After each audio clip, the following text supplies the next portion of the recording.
Muy buenas noches, mis amados hermanos. Es un gozo estar con ustedes a través de Facebook y les doy la bienvenida desde el corazón. Estamos agradecidos de la misericordia y el amor de Dios en nuestras vidas y queremos compartir las cosas que tienen que ver con su palabra. Estamos convencidos de que lo que la gente necesita es palabra de Dios y no de hombres. Estamos cansados de argumentaciones y teorética y especulación. Necesitamos palabra de Dios. ¿Qué fue lo que el Señor ha dicho en su palabra? La Biblia es nuestra regla de fe y es palabra de Dios inerrante y regla de fe suficiente y perfecta para el pueblo evangélico en todas partes del mundo. Esa es la realidad. Por tanto, si es nuestra regla de fe, vamos a tomarla bien en serio y vamos a ver qué realmente ella nos está diciendo en cada cosa. Estamos en la serie, en el estudio número 5 de la serie sobre la ley y la gracia. Estamos en la fase de la ley, más adelante veremos lo que es la gracia, pero el papel salvífico de la gracia, el papel magisterial de la gracia, entre otras cosas, lo vamos a ver en unos días. De momento, continuamos con el tema de la gracia. Hay tres elementos que quiero compartirles sobre lo que San Pablo dice. Y nos vamos a basar en esta noche en la teología paulina sobre el tema de la ley. Pero antes vamos a hacer una oración pidiéndole al Señor su respaldo, presencia, compañía. Porque como bien Él dice en su palabra, separado de Él nada podemos hacer. No confiamos en el conocimiento, en la sabiduría, ni siquiera en la experiencia. Confiamos en el Señor. Amén. Oramos. Amado Padre, en el nombre de Jesucristo, venimos ahora delante de tu presencia gloriosa, porque tenemos el propósito de abrir tu palabra y encontrar en ella las verdades que nos pueden ayudar a tomar decisiones, a derrumbarnos por el camino que tú has trazado para nosotros, a ser llenos de ti, a andar en tus caminos. Necesitamos de ti, Padre. Y tu palabra es la herramienta que nos diste. Lo que tú quieres que conozcamos, porque las cosas reveladas son para los hombres y las ocultas son de Jehová, dice tu palabra. Las reveladas están ahí en tu palabra. Por tanto, amado Padre, en esta hora invocamos tu presencia, rogamos tu gracia y favor para que cada uno de mis hermanos y los que están aquí conmigo y yo mismo sea ministrado, Padre amado, porque tu palabra es una espada de dos filos. No solamente uno la enseña, sino también que recibe de ella y recibe revelaciones nuevas y visiones nuevas sobre tu palabra mientras la enseña, porque así son tus cosas extraordinarias, maravillosas. Bendito sea, Padre, y bendice a cada uno de mis hermanos que va a estar conmigo en esta hora, en el nombre de Jesús. Aleluya. Bueno, mis amados, Pablo, el apóstol Pablo, es el teólogo del Nuevo Testamento. Él es, y digo teólogo porque es el primero que nos presenta doctrinas de manera organizada. Y en eso consiste la teología. En la elaboración de doctrinas, de enseñanzas sistematizadas. Porque la teología no es una especie de psicología de Dios. Mucha gente cree que la teología estudia a Dios. No. La teología estudia las cosas de Dios. El reino de Dios, Israel, la iglesia, la palabra, la historia de la iglesia, etc. Y herramientas como la hermenéutica, la homilética, que son herramientas que nos ayudan a interpretar correctamente y a exponer correctamente sobre la base de principios lógicos lo aprendido en materia teológica.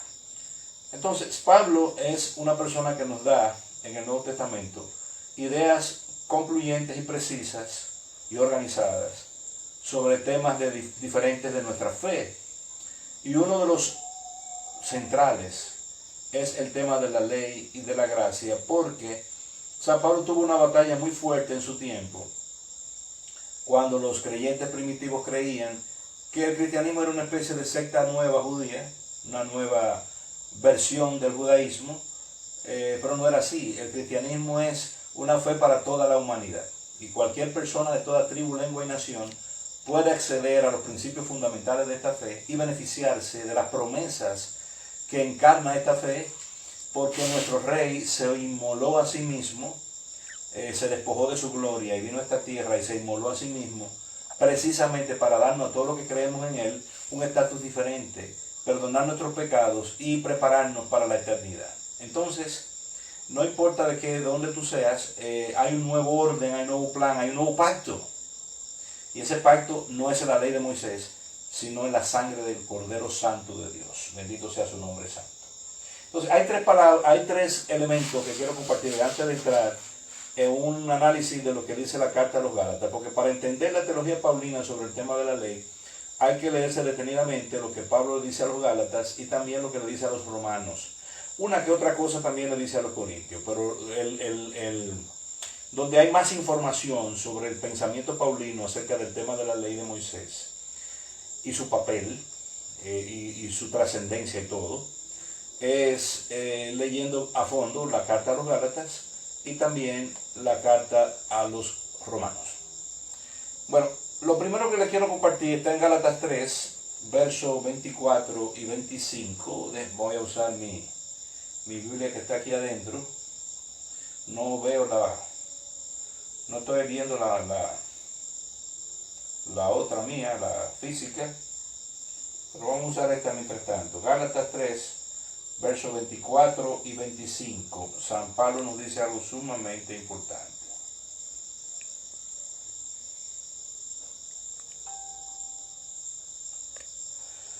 Ok, vamos. Gálatas 3, versos 24 y 25. Dice San Pablo, estoy en la Reina Valera. Dice, de manera que la ley ha sido nuestro ayo para llevarnos a Cristo, a fin de que fuésemos justificados por la fe. Pero venida la fe, ya no estamos bajo ayo. Aquí hay dos verdades muy contundentes. Número uno, la transitoriedad, o sea, el carácter temporal de la ley de Moisés en la vida del pueblo de Dios. Y número dos, la definición más certera acerca del papel de la ley en el pueblo de Dios. Dice que era nuestro ayo. El ayo, o la haya, depende de su sexo, ¿no? El ayo normalmente era, en el mundo grecolatino, un sirviente que se ocupaba de criar, como quien dice, a los hijos. Porque no solamente tenía que cuidarlos, sino que tenía que darles mentoría, tenía que enseñarles buenas costumbres, modales, moral y cívica, filosofía, matemáticas, etc. Y tenía que preparar a ese joven hasta que llegara a ponerse la toga viril, en el caso de los romanos, y luego pasar a las universidades o a los centros de estudio más avanzados. La palabra griega que se utiliza para este es pedagogos. Era un instructor, era un maestro, pero más que eso, porque era un cuidador y además de eso era una especie de mentor, donde los jóvenes romanos y griegos, sobre todo los de las clases medias y altas, tenían ese servicio que los iba adecuando para la vida adulta. Entonces, en la vida del joven romano, por ejemplo, el ayo tenía un tiempo. Llegaba un momento en que ya, cuando él era adulto, ya no necesitaba al ayo. Ya tenía que ir a otros niveles de estudio, por ejemplo, ir a la universidad. En la antigüedad, los romanos iban mucho a las universidades etruscas, pero luego que ellos destruyeron la Etruria, ya tenían sus propias escuelas y sus propios sabios, que eran los que enseñaban a los muchachos cuando ellos salían de las manos de pedagogos, que era el instructor particular. Nosotros hemos visto servicios parecidos en otra época, por ejemplo en Inglaterra se usaba mucho la institutriz, que era también para las jovencitas una instructora, pero que estaba en la casa, no solamente, es muy distinto al concepto actual del profesor, donde tú vas a la clase, recibes 1 o 2 horas de clase y ya no. La institutriz, al igual que el pedagogo, era una persona que estaba, en muchas ocasiones residía en la casa y se dedicaba a enseñar a fondo todas las cosas que ese joven necesitaba saber para entrar en la sociedad. Entonces, la ley para el pueblo de Dios fue un pedagogo, o sea, un instructor provisional mientras la humanidad fue niña. Y el propósito es que la ley ha sido nuestro ayo, dice el verso 24, para llevarnos a Cristo. O sea, el propósito de la ley era llevarnos a Cristo, a fin de que fuésemos justificados, no por las obras de la ley, ni por las obras de justicia, sino justificados por la fe. Pero venida la fe, ya no estamos bajo ayo. O sea, tan pronto llegó la adultez en el mundo espiritual, que fue cuando el Cordero de Dios se inmoló y nos trajo un nuevo pacto basado en su sangre, ya entonces no estamos bajo la égida de ese ayo. No quiere decir que el ayo haya sido malo, no quiere decir bajo ningún concepto que el ayo no fue útil. Quiere decir que el propósito del ayo se cumplió y ahora estamos bajo otros parámetros más trascendentes que tienen más que ver con la adultez espiritual de la humanidad. Bendito sea el nombre del Señor. Entonces, otro texto importante está en Gálatas 2:21. Dice Gálatas 2:21, dice: no desecho la gracia de Dios, pues si por la ley fuese la justicia, entonces por demás murió Cristo. ¿Qué quiere decir esto? Si la ley fuera el recurso para salvar a la humanidad, lograr el perdón de sus pecados y la vida eterna, entonces Cristo murió de más. Si la ley hubiera sido suficiente, Cristo no hubiese sido necesario. Es lo que dice este texto. Vuelvo y leo: no desecho la gracia de Dios, pues si por la ley fuese la justicia, entonces por demás murió Cristo. En la carta a los romanos, Pablo habla mucho de la justicia de Dios, para referirse a la diferencia entre la justicia de Dios y la justicia de nosotros. Como que Dios tenía en plan establecer un parámetro de justicia que solamente Él mismo podía llenarlo. Y lo hizo a través del Cordero, a través de su Hijo, a través de su emisario, perfecto y definitivo para la humanidad, que es el que concretiza no solamente el propósito de Dios y la revelación última de Dios, sino que consuma todo, derramando su sangre de manera expiatoria y sustitutoria por todos los que creen en Él. Bendito sea su nombre. Entonces, si la ley hubiese sido suficiente, entonces Cristo no hubiera tenido que venir. Y si la ley justifica a las personas, entonces Cristo murió en vano. Es muy importante saber esto, porque si usted es cristiano y usted insiste en apegarse a las normativas de la ley, usted está desechando al único que realmente le puede salvar, que es Jesús de Nazaret. Bueno, Romanos 6:14, vamos a ver ahora, tiene otro principio de la teología paulina que yo les quiero compartir. Romanos capítulo 6, verso 14, dice: porque el pecado no se enseñoreará de vosotros, pues no estáis bajo la ley, sino bajo la gracia. Hay dos regímenes, dos testamentos, dos pactos fundamentales. Y nosotros estamos bajo el régimen de la gracia. No estáis bajo la ley, se lo dice a los romanos que eran gentiles. No estáis bajo la ley, sino bajo la gracia. Más adelante vamos a tener que explicar a fondo qué es lo que es la gracia. Pero ahora, como está citando la palabra, tengo que hacer una explicación breve.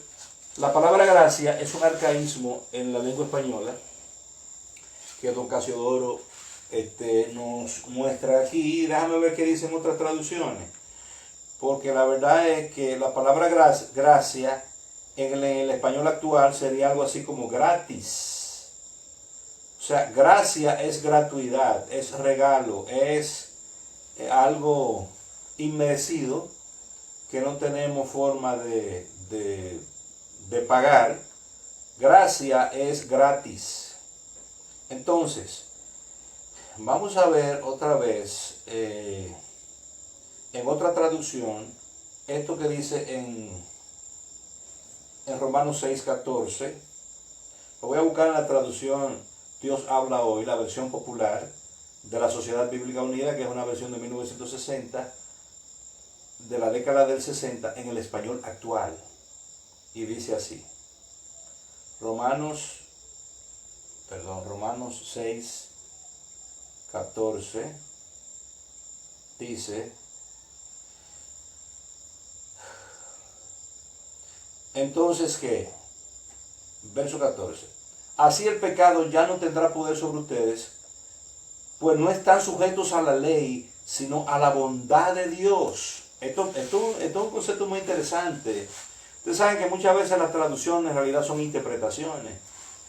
Esta está haciendo una interpretación muy interesante. En vez de decir la palabra gracia, que usa Don Casiodoro en el español arcaico, él dice que no estamos sujetos a la ley, sino a la bondad de Dios. O sea, nosotros estamos sujetos al indulto de Dios. ¿Me captan? ¿Qué es lo que les quiero decir? Que esto es sumamente importante. Es verdad, es como cuando usted está condenado en una prisión y en muchos lugares del mundo se estila que en determinadas fiestas nacionales el presidente, el rey o el gobernante o el primer ministro produce algunos indultos a presos. Esos indultos son ponderados y estudiados y finalmente mediante un decreto se le indulta. Quiere decir que aunque estuviera condenado a 15, 20 o 30 años, de repente lo dejan en libertad por un mandato del gobernante, ¿no? Del gobernante del país determinado. La gracia es realmente que Dios nos ha indultado a través de creer en el sacrificio que hizo su Hijo, el cual pagó en forma sustitutoria por nosotros. Entonces no estamos sujetos a la ley, sino a la bondad de Dios. No estamos sujetos a la ley, sino al indulto. Si la ley gobernara nuestras vidas, si la ley determinara nuestra vida, estuviéramos sujetos a la muerte o a todas las penas que tú te puedas imaginar, porque todos hemos pecado, por cuanto todos pecaron están destituidos de la gloria de Dios, dice la palabra de Dios en Romanos, justamente. Pero estamos sujetos al indulto. El indulto es la gracia, la bondad de Dios.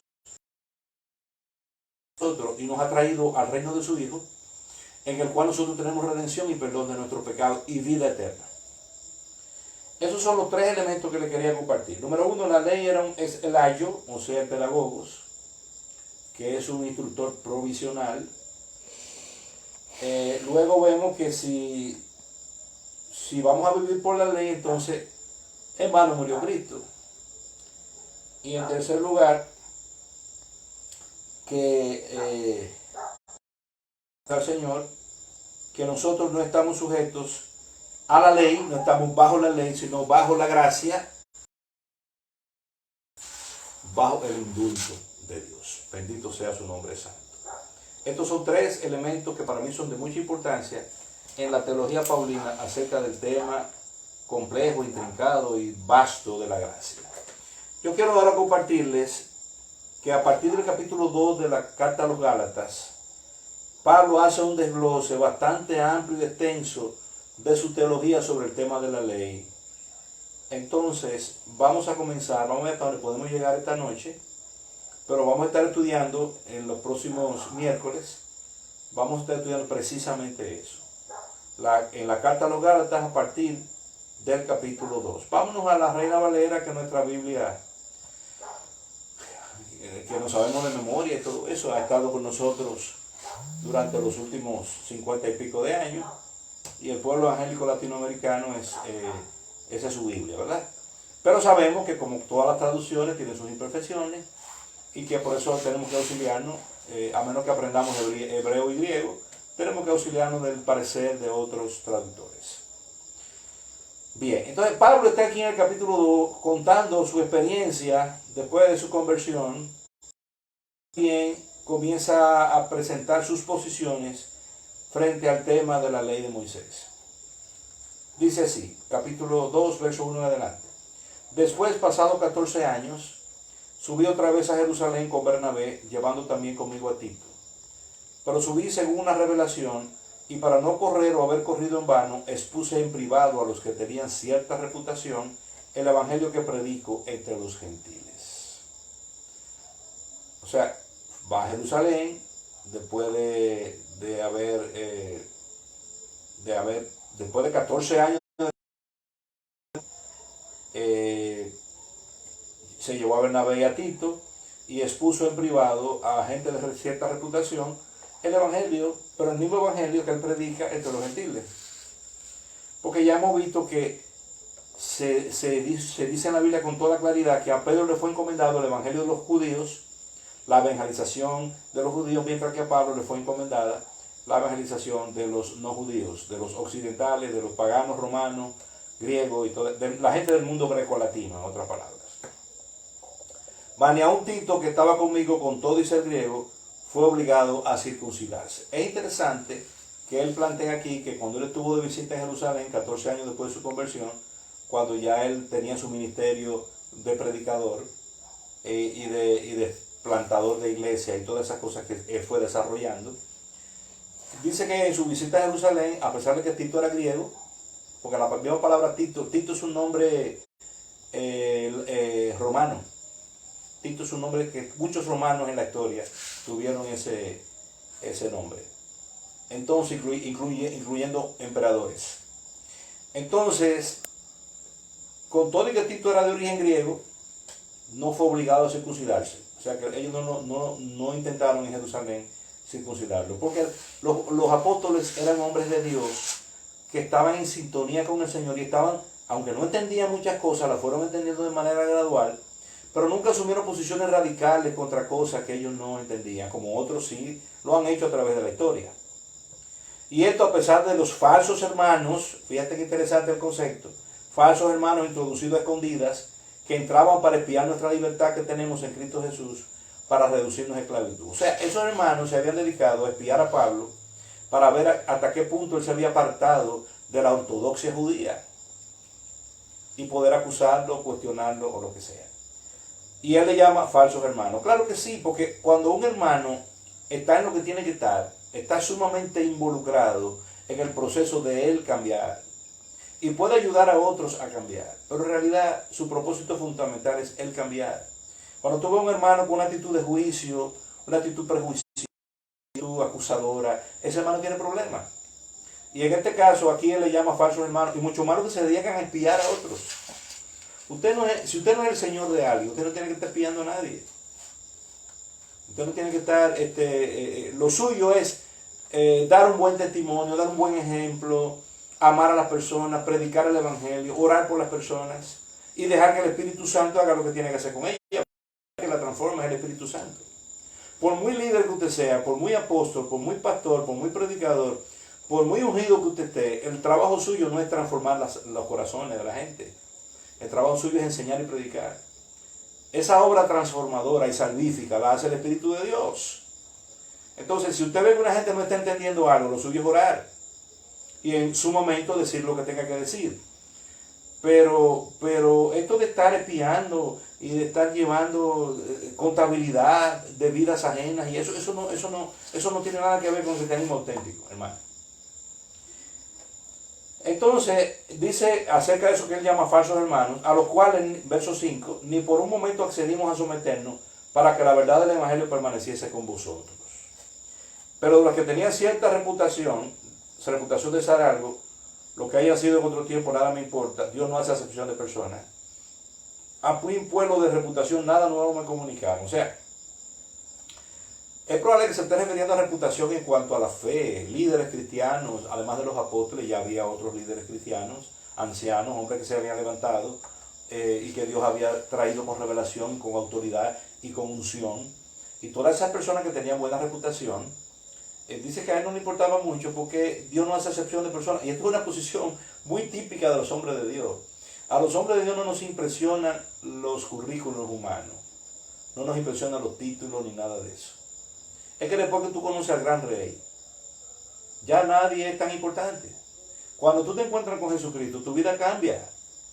Y ya tu forma de ver a los demás, como dice la canción de Ida González, no mirar al hombre como gigante o enano. O sea, no miramos a nadie como enano, pero tampoco miramos a nadie como gigante. O sea, no menospreciamos a nadie, pero tampoco adoramos a nadie. Ni le rendimos culto a nadie, ni nos ponemos locos por nadie. Porque en realidad todos los hombres, no importa su rango y su condición, necesitan a Cristo. Y necesitan la salvación. Y necesitan el perdón de sus pecados. Por tanto, todos están en la misma situación. No importa su reputación y no importa su estatus.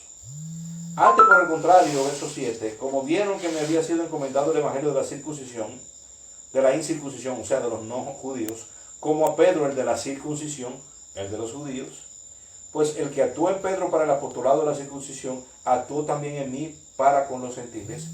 Y reconociendo la gracia que me había sido dada, Jacobo, Cefas y Juan, que eran considerados como columnas, nos dieron a mí y a Bernabé la diestra en señal de compañerismo, para que nosotros fuésemos a los gentiles y ellos a la circuncisión. Esto es muy importante lo que dice el verso 9. Porque hombres como Jacobo, Cefas, que era uno de los apodos de Pedro o Simón, y Juan, el apóstol amado del Señor, estos tres hermanos eran considerados como columnas, estos tres apóstoles eran considerados como columnas en la iglesia de Jerusalén. Sin embargo, ellos, después de haber conversado con Pablo, Bernabé y el equipo que andaba con él, llegaron a la conclusión de que ellos estaban en la dirección correcta y que habían recibido un llamado del Señor para gente distinta a lo que ellos estaban tratando.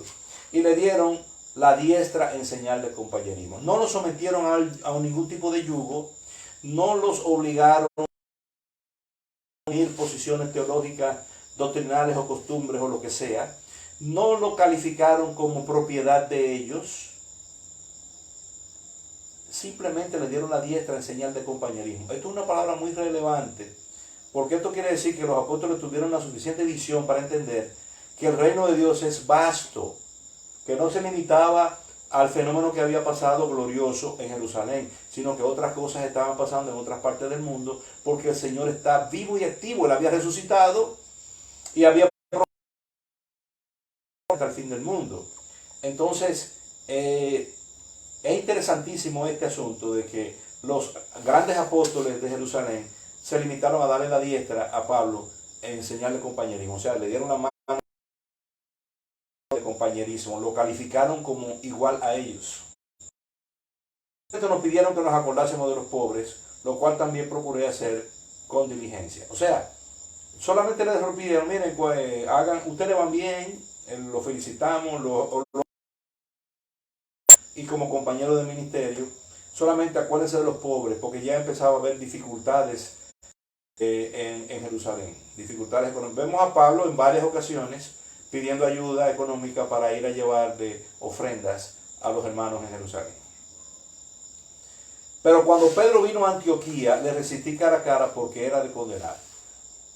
Por alguna razón Pedro fue de visita a Antioquía, que era la sede del ministerio que le dio cobertura y apoyo a Pablo, donde Pablo se formó y desde donde Pablo salió en sus viajes misioneros. La iglesia de Antioquía fue una iglesia crucial en aquellos tiempos. Después de la de Jerusalén fue la iglesia más importante, porque fue la iglesia que le dio formación a una serie de que se levantaron en aquel tiempo y que fueron y predicaron el evangelio en el resto del mundo. Entonces dice que cuando Pedro vino a Antioquía, asistió cara a cara a condenar. La actitud de Pablo era muy responsable. Pablo no era chismoso ni entrometido, y como acabo de decir, no le gustaba investigar la vida de los otros, pero cuando era necesario enfrentar a alguien, lo hacía con responsabilidad, que es como hacen los cristianos. Pues antes que viniesen algunos de parte de Jacobo, comía con los gentiles, pero después que vinieron se retraía y se apartaba, porque tenía miedo de los de la circuncisión. O sea, ¿qué significa? ¿Qué significa comer con los gentiles? No solamente significa sentarse a comer, usted se come un sándwich de jamón y queso y yo me voy a comer mi cordero asado. No. Sentarse a comer con una gente significaba comerse su comida. ¿Entiendes? Porque no estaban en una cafetería donde cada uno pide, o en un restaurante donde cada uno pide un plato diferente. Sentarse a comer significaba comerse lo que servían. Y como los gentiles no tenían problema con este asunto de los animales que eran impuros o no, o el tema de la comida del kosher, que sigue siendo un tema actual todavía, porque los judíos actuales, como les he dicho en estudios anteriores, son muy celosos de la que los judíos pueden comer, y los que no son kosher pueden comer. Entonces él se ponía a comer con los gentiles. Pero después que vinieron, esta gente enviada por Jacobo, se retraía y se apartaba porque tenía miedo de la... O sea, en algún momento Pedro tuvo temor de enfrentarse a los hermanos judaizantes. Y ese temor lo llevó a caer en un pecado de hipocresía, y el cual Pablo se lo enfrentó públicamente. Dice, y en su simulación participaban también los otros judíos, de tal manera que aún Bernabé fue también hipocresía, que contaminaron hasta Bernabé, que no venía de ese background, porque Bernabé ya venía de Antioquía y terminó siendo parte del equipo de Pablo. Tenían otra escuela, sin embargo, le cogieron miedo a los judaizantes y se aplatanaron. Entonces, el resultado fue que después que cuando llegaron de comer con ellos, y Pablo lo enfrentó. Conforme a la verdad, dije a Pedro delante de todos, si siendo judío y no como judío, ¿por qué obligas a los gentiles a judaizar? Esto porque todo Pedro había aprendido a comer otras cosas que no fueran kosher. Eso está claro para mí, yo no sé qué opinan ustedes, pero miren a ver, Pedro comía con los gentiles, y aquí dice, Pablo le recrimina que si tú siendo judío vives como los gentiles y no como judío, ¿por qué obliga a los gentiles a judaizar? Judíos de nacimiento y no pecadores entre los gentiles, sabiendo que el hombre no es justificado por las obras de la ley, sino por la fe de Cristo, nosotros también hemos creído en Jesucristo para ser justificados por la fe de Cristo y no por las obras de la ley, por cuanto por las obras de la ley nadie será justificado. El verso 16 es contundente también. Vuelvo y repito, sabiendo que el hombre no es justificado por las obras de la ley, sino por la fe de Jesucristo, nosotros también hemos creído en Jesucristo para ser justificados por la fe de Cristo y no por las obras de la ley, por cuanto por las obras de la ley nadie será justificado. Con lo que en el concilio de Jerusalén, en un anterior ustedes vieron, que ellos dijeron, ¿por qué tentáis a Dios queriendo poner sobre la cerviz de los discípulos un yugo que ni nosotros ni nuestros padres hemos podido llevar? Por las obras de la ley nadie será justificado, porque nadie guarda la ley de manera perfecta.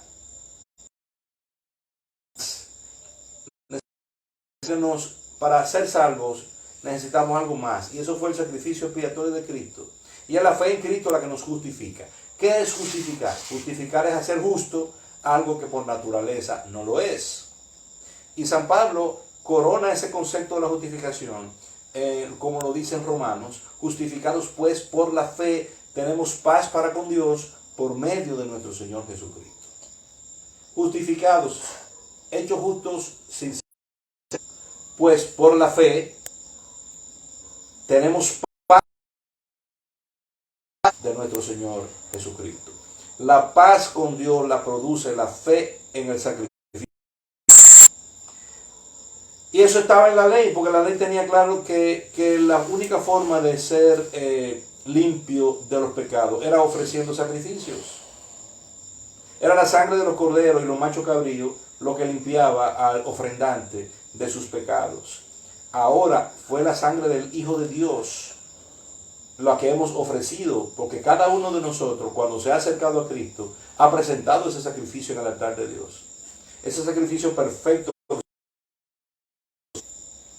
Entonces, eso es lo que nos hace justos, el sacrificio que Jesús hizo. Y mi confianza en que ese sacrificio es para mi vida personal. Bendito sea el nombre.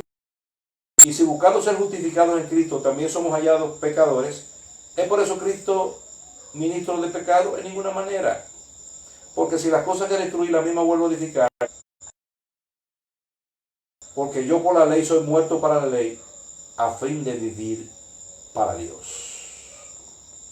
Con Cristo estoy justamente crucificado, y ya no vivo yo, mas vive Cristo en mí, y lo que ahora vivo en la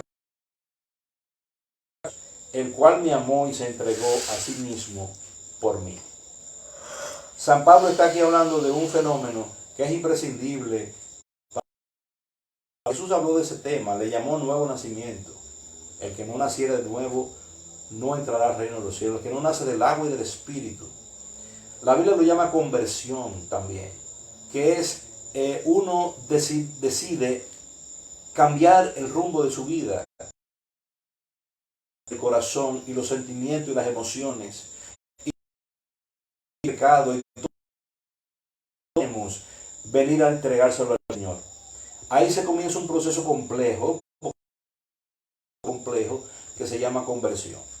Y aquí más o menos Pablo, cuando dice, con Cristo estoy juntamente crucificado, él se declara Cristo. Y ya no vivo yo, más vive Cristo en mí. Y lo que ahora vivo en la carne, lo vivo en la fe del Hijo de Dios, el cual me amó y se entregó a sí mismo por mí. No desecho la gracia de Dios, pues si por la ley fuese la justicia, entonces por demás murió Cristo. Es en este contexto que él nos enseña uno de los tres principios que les mostraba al comenzar.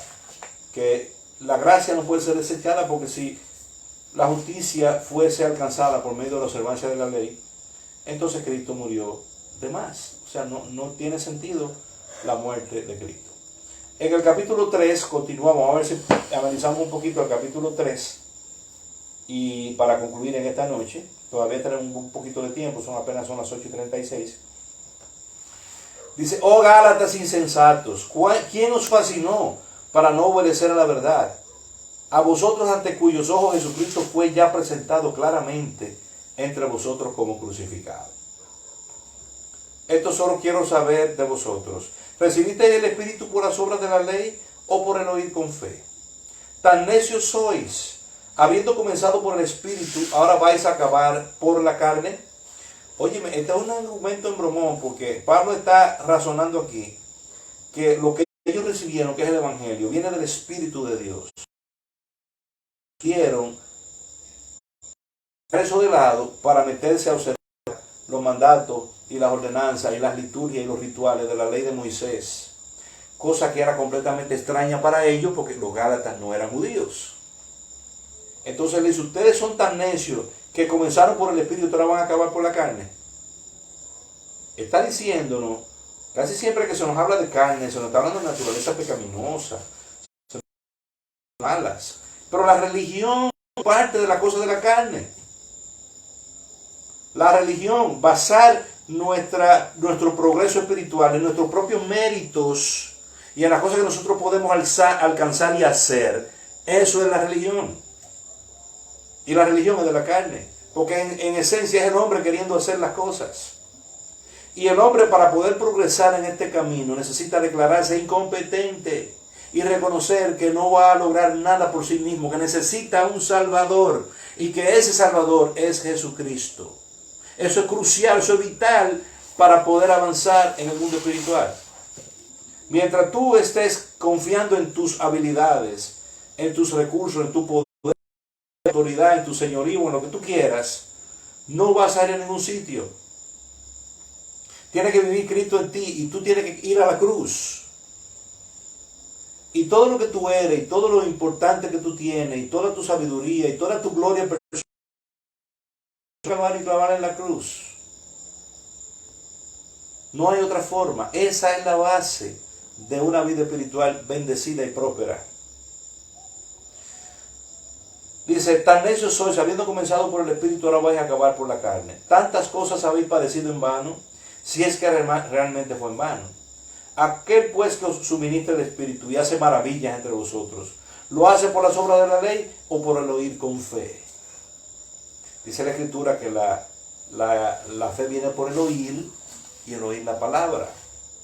Lo más importante, pero es que el concepto de oír, cualquiera que lo mira cree que es algo simple. Pero lo único que hay que hacer es oír. Bueno, prestar atención. Prestando atención de qué es lo que realmente Dios quiere que tú hagas. Qué es lo que realmente Dios quiere que tú seas. Dios está más interesado en lo que tú eres y en lo que Él quiere que tú seas, ¿qué es lo que tú haces? Porque lo que tú haces es un resultado de lo que tú eres. Bendito sea el nombre del Señor. Entonces, no es lo mismo, por ejemplo, una persona que monta bicicleta, de vez en cuando tiene una bicicleta ahí en su casa, una mountain bike o cualquiera de esas bicicletas sencillas, y monta 1 o 2 kilómetros en su bicicleta, o va a un parque a montar bicicleta como recreación. No es lo mismo una persona que monta bicicleta. Entonces, no es lo mismo cuando uno cae en algunas cosas o en algún tipo de pecado, cuando uno vive en pecado. Son dos cosas distintas.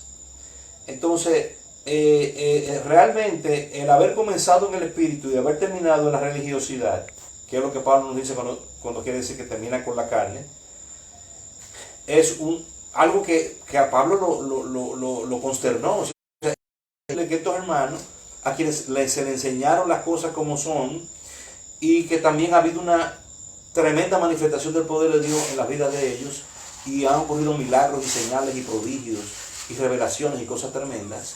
¿Cómo es posible que esta gente, habiendo recibido del Señor directamente tantas cosas, ahora estén empeñados en guardar la ley judía, si ellos ni siquiera son judíos? Verso 6 dice: así Abraham creyó a Dios y le fue contado por justicia. Sabed por tanto que los que son de fe, estos son hijos de Abraham.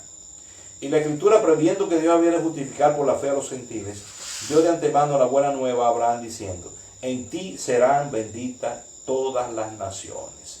Es interesante este argumento. O sea, antes de que existiera la ley, antes de que existieran los pactos de Dios y una serie de profetas y una serie de cosas que vinieron después, Dios al padre de la fe, Abraham, se le revela, y entre las cosas que le promete es que dice que en él serían benditas todas las naciones.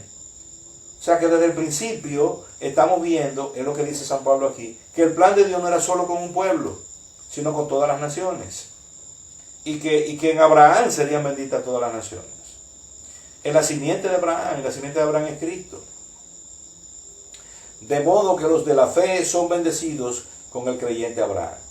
Porque todos los que dependen de las obras de la ley están bajo maldición. Pues escrito está: maldito todo aquel que no permaneciere en todas las cosas escritas en el libro de la ley para hacerla. El verso 10 es un verdadero dolor de cabeza. Y yo no sé si dice otra cosa, pero para mí lo que dice, y yo creo que está claro, es más, lo vamos a ver, lo vamos a buscar en la Kadosh y en otras traducciones, porque todo lo que depende de las obras de la ley está bajo maldición, dice. Pues escrito está: maldito todo aquel que no permaneciera en todas las cosas escritas en el libro de la ley para hacerla. O sea, si tú te pones a guardar la ley, no la vas a guardar completa ni perfecta, y te estás colocando bajo maldición, porque está escrito que maldito el que no guarde esa ley como es. Entonces es preferible no vincularse a la ley, porque esa ley no tiene que ver contigo, tú no eres judío. Eso es lo que está diciendo.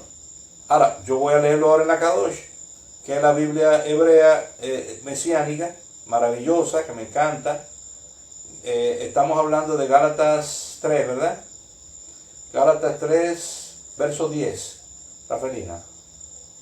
Vamos a ver.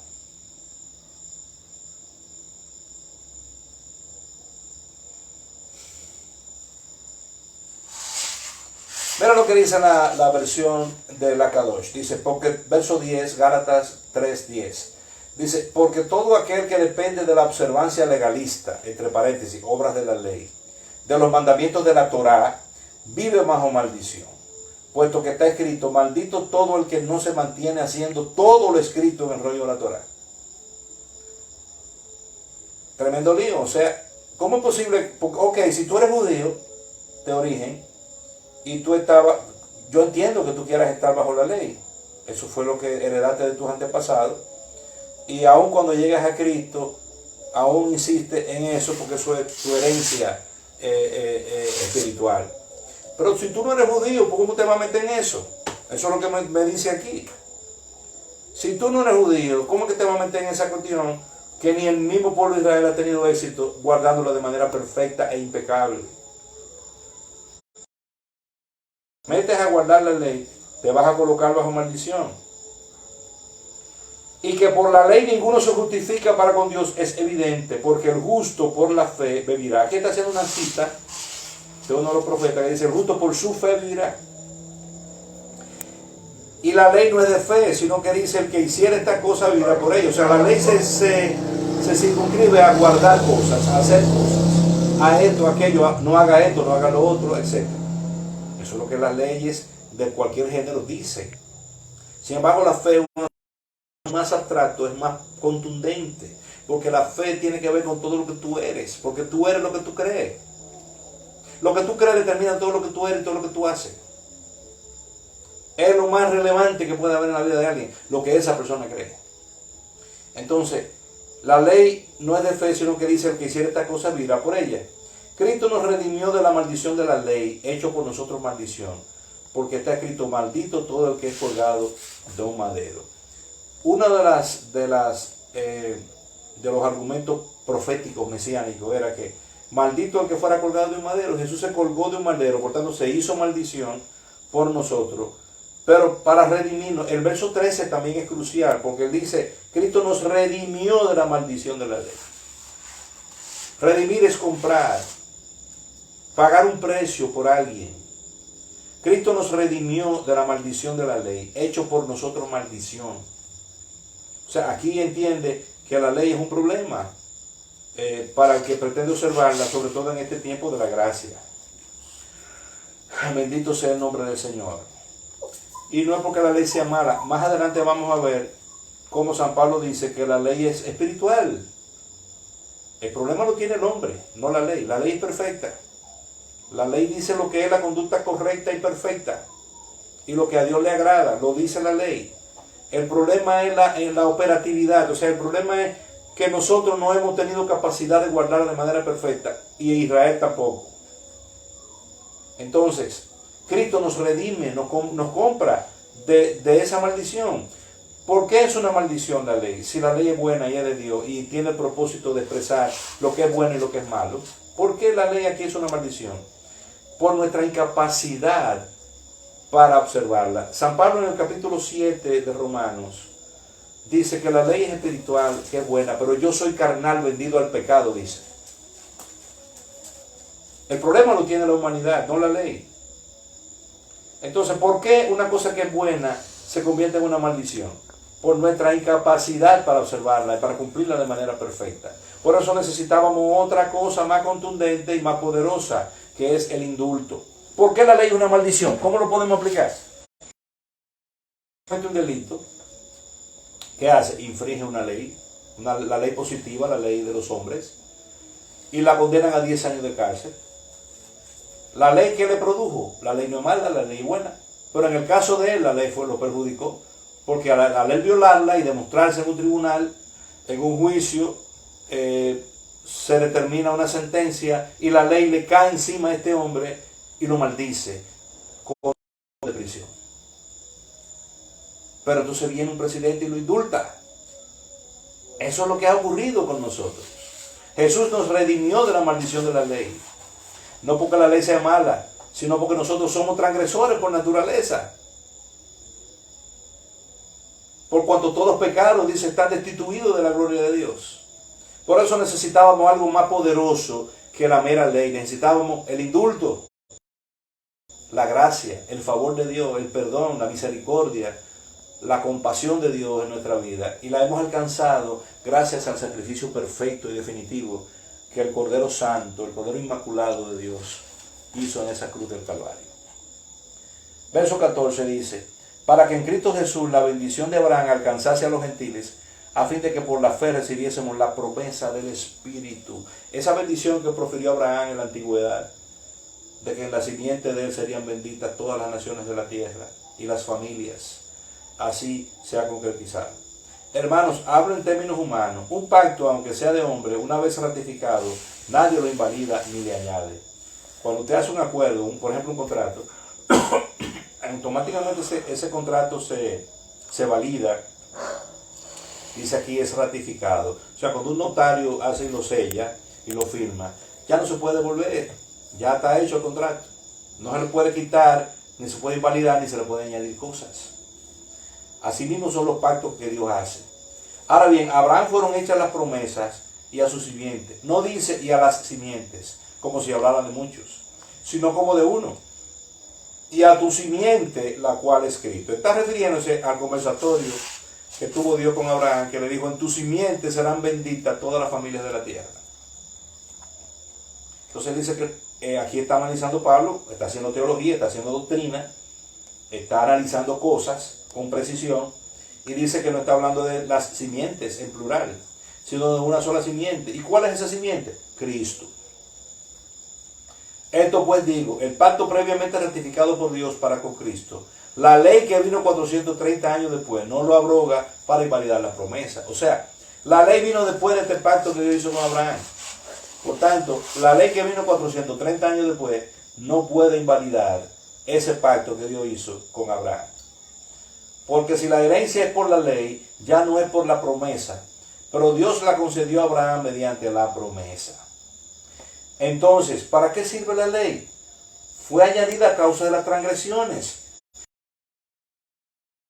Fue hecha la promesa y fue ordenada por medio de ángeles en manos de un mediador. Esto es tremendo.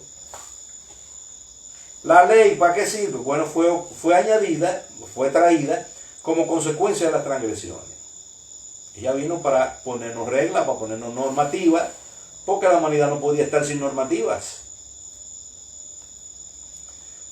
Y fue como producto de las transgresiones. ¿Hasta qué? Hasta que viniese la simiente, que es Cristo, a quien fue hecha la promesa, y fue ordenada por medio de ángeles en manos de un mediador. Y el mediador no lo es de uno solo, pero Dios es uno. Luego, ¿la ley es contraria a las promesas de Dios? En ninguna manera, porque si la ley dada pudiera vivificar, la justicia fuera verdaderamente por la ley. Mas la Escritura lo encerró todo bajo pecado, para que la promesa que es por la fe en Jesucristo fuese dada a los creyentes. Esto es glorioso. La misma ley se ocupó de poner todo bajo pecado para que lo que pudiera primar en un futuro fuera la misericordia, la gracia, el perdón de los pecados por medio de la fe en Jesucristo. Pero antes de que la fe, estábamos confinados bajo la ley, encerrados para aquella fe que iba a ser revelada. De manera que la ley ha sido nuestro ayo, lo que vimos antes, nuestros pedagogos, nuestro instructor provisional para llevarnos a Cristo. Así como el ayo preparaba al discípulo para llevarlo a la universidad, o para llevarlo a la vida social, o para llevarlo al ejército romano, depende de su estatus social, ¿verdad? Asimismo, la ley fue nuestro ayo para llevarnos a Cristo, a fin de que fuésemos justificados por la fe. Pero venida la fe, ya no estamos bajo ello, pues todos sois hijos de Dios por la fe en Cristo Jesús. Lo que nos hace hijos de Dios es la fe en Cristo Jesús. Porque todos los que habéis sido bautizados en Cristo, de Cristo estáis revestidos. Es glorioso lo que ocurre cuando una persona se consagra a Dios y hace pacto con Él y se bautiza en el nombre del Padre, del Hijo y del Espíritu Santo. El que hace eso es revestido de Cristo. Y en ese estatus, dice el verso 28, ya no hay judío ni griego, no hay esclavo ni libre, no hay varón ni mujer, porque todos vosotros sois uno en Cristo Jesús. O sea, el estatus que se adquiere cuando uno se consagra a Cristo y se bautiza en su nombre, es que ya no importa lo que tú seas, a partir de ahí tú eres hijo de Dios. Y ya no importa si tú eres judío o si tú eres griego, pero tampoco importa tu condición social. Tú puedes ser esclavo, puedes ser libre. No importa tu género, tú puedes ser varón o mujer. Porque todos somos uno, de un mismo tipo o de una misma estatus, de un mismo nivel en Cristo Jesús. Y si vosotros sois de Cristo, ciertamente el linaje de Abraham sois, linajes de Abraham sois, y herederos según la promesa. Bendito sea el nombre del Señor. Esto es glorioso, amado. En todo capítulo de Gálatas nos ha revelado con toda claridad lo que les he dicho con anterioridad. La ley no es mala, la ley vino de Dios, la ley tiene el propósito de normatizar, de decir lo que Dios piensa acerca del bien y del mal, lo que Dios piensa acerca de la conducta humana, lo que Dios quiere que se haga y lo que Dios no quiere que se haga. Que hemos fallado frente a la ley y lo único que nos salva es que Él nos ha dado un indulto por medio del sacrificio expiatorio de Jesús. Y eso nos lleva a otro nivel. Ya el estatus de nosotros es que estamos revestidos de Cristo. Y no importa nuestra condición, no importa si somos judíos como si somos gentiles. O sea que un judío puede ser un excelente cristiano también. No hay ningún problema. Y puede observar todas las cosas que él quiera, y puede llevar todas las rituales y todas las tradiciones de su pueblo que él quiera. Es válido. Pero también un gentil que no tiene vínculo con ninguna de esas cosas, sino que tiene otras tradiciones, y otras ideas y otras creencias, ese gentil también puede ser redimido y estar revestido de Cristo. Naturalmente desvinculándose de todo lo que sea maligno, diabólico, perverso en su vida, y algunas de las costumbres de la cultura que son perversas y diabólicas, como el caso del pueblo dominicano, que es muy supersticioso y sabe mucho de superstición, ¿me entiendes? Pero no, en realidad no importa tu origen, pero tampoco importa tu estatus social, no importa tu condición, y no importa tu nivel de autoridad, y no importa tampoco si eres hombre o si eres mujer, sino que estás revestido de Cristo, y tenemos el mismo estatus todos, porque Dios no hace excepción de personas. Todos somos hijos del Altísimo en el momento en que nos vinculamos con Cristo. Y cuando nos bautizamos en su nombre, ahí estamos revestidos de Él. Cuando el Padre nos ve, ve a su Hijo. Pero así mismo cuando los demonios nos ven, ven a Cristo. Y a veces los mismos hombres cuando nos ven, perciben que nosotros no somos personas comunes y corrientes, que tenemos algo especial. Ese algo especial no es nuestra belleza, ni nuestro talento, ni nuestro carácter, ni nuestro atractivo, ni nuestro encanto. Eso especial que tenemos se llama Jesús, que anda con nosotros. Cuán glorioso es servirle a un Dios vivo. Y cuán glorioso es poder entender el privilegio que hemos tenido al haber llegado a los brazos de Jesús. Que Dios me lo bendiga, mis amados. Que tengan una experiencia gloriosa con Él y con su Espíritu. Y que la palabra de Dios coja forma y carácter en las vidas de ustedes. Es lo que importa. Vamos a crecer en el conocimiento de Él. Vamos a darle importancia al texto sagrado. Vamos a meternos en Él. Y vamos a avanzar en el conocimiento de lo divino. Que Dios me lo bendiga grandemente. Déjenme sus comentarios, sus preguntas. Me pueden tirar en privado. Cualquier inquietud, cualquier duda, cualquier desacuerdo, no importa. Estamos abiertos a la discusión. Estamos abiertos al conversatorio, estamos abiertos a aprender y a rectificar cualquier error, porque no somos más que hombres. Pero, y los hombres necesitan al Señor. Lo único que puede ayudar a un hombre a avanzar es la gracia y el amor de Dios y su presencia. Por tanto, me encantaría saber si alguno de ustedes tiene preguntas, tiene alguna cosa que le inquiete, y con mucho gusto le vamos a contestar. Si quieres estar con nosotros ahora, Rafaelina. José Gregorio. Oh, José Gregorio Bracho, de Chile. Dios te bendiga, amado. Qué bueno que estás ahí. Rosy Concepción. ¿Perdón? Rosy Concepción. Rosy Willy. Sí, Dios te bendiga, Rosy. María Moya. María Moya. O Mayra Moya. María Moya dice aquí. Ok, porque Mayra Moya está en Canadá. Pero no me doy cuenta exactamente quién es María Moya. Dios te bendiga, María. Gracias por estar con nosotros. Y será un gozo interactuar contigo. Puedes escribirme o llamarme. Nati Payán. Nati Payán, Dios te bendiga, amada. Estamos contigo y orando por tu sobrino. Brígida. Brigi José. Ok. Dios te bendiga, Brigi. Porque hay otras Brígidas. Brígida de Loné. Hay una Brígida en Punta Cana y una Brígida en Miami. Zaira Jiménez. Dios te bendiga, Zaira, qué bueno que estás con nosotros, nuestra amada hermana que está en Canadá. Vi fotos tuyas como en Italia. Me alegro que estés bien. Abrazos. Stephanie Martínez. Stephanie Holly, sí, Dios te bendiga, querida.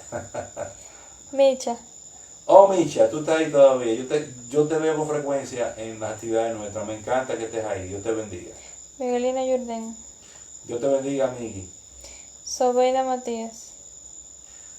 Sobeida Matías, sí, ese de Jarabacoa. Dios te bendiga, querida. Oscarina. Un saludo especial para todos los Matías. Los quiero mucho. Oscarina Hernández Aracena. Dios te bendiga, Oscarina. Berenice Cruz. Berenice Cruz de Santiago. Dios te bendiga, querida. Juliana Bautista Mota. ¿Perdón? Juliana Bautista Mota.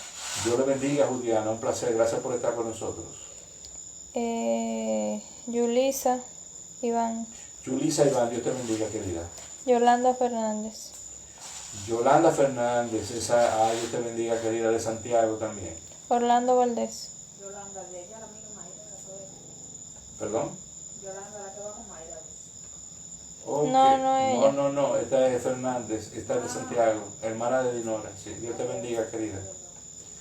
¿Quién más? Orlando Valdés. Orlando Valdés, venezolano, sí, Dios te bendiga, querido, en nuestra iglesia. María Hilario. Para Hilario, Dios te bendiga, pastora. Gracias por estar ahí. Vireisi Adames. Dios te bendiga, Vireisi, esa es una hermana de La Vega, también esposa de un pastor, tengo entendido. Sí. Bueno, pues, gracias por haber estado conmigo. Y si tienen alguna inquietud, alguna pregunta, pueden tirarme, dejarme sus comentarios ahí. También me pueden contactar por WhatsApp a través del 829-492-7467. Gracias, mis amados. Yo soy el pastor Rafael Reyes y es un gozo haber estado con ustedes en sus hogares a través de Facebook. Nos vemos con el favor del Señor el próximo miércoles, donde seguiremos abundando un poquito más sobre lo que dice Pablo sobre la ley en Gálatas y en Romanos. Dios le bendiga y hasta entonces.